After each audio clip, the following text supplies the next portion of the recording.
Caio, tem um assunto que foi assim, uma oportunidade maravilhosa para eu falar a respeito, que é a questão da tentação.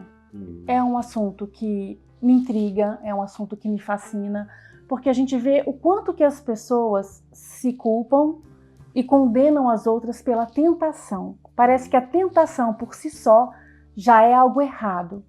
E quando eu ouço falar que Jesus foi tentado, eu fico pensando assim, quando ele foi tentado, ele quis, ele teve uma vontade na direção daquilo e escolheu não fazer, ou ele é simplesmente assim, blindado? A tentação não chama a tentação, mas parece que não atinge ele. Claro que não é assim.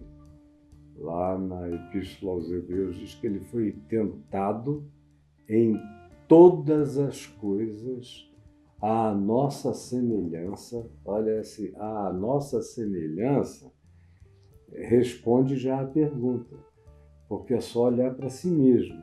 À nossa semelhança, mas sem pecado.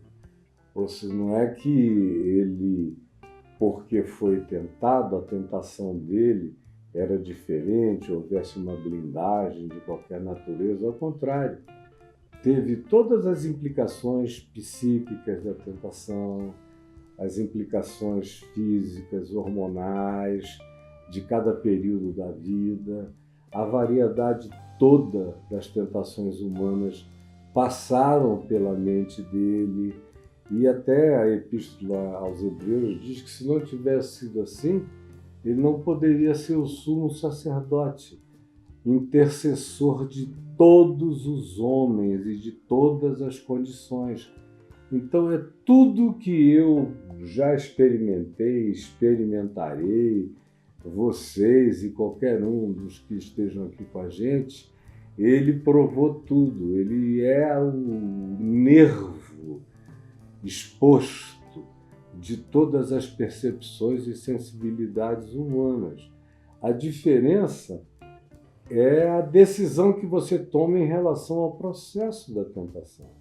Isso é o que difere, mas conceber, pensar, ser invadido por uma emoção, ser provocado por uma visualização, por uma impressão forte que causa uma alternativa mental na mente, tudo isso ele experimentou e não é esse o problema de nenhum de nós. Não é a nossa vontade. Não é a pulsão, não é a constatação, não é a atração, não é nada disso.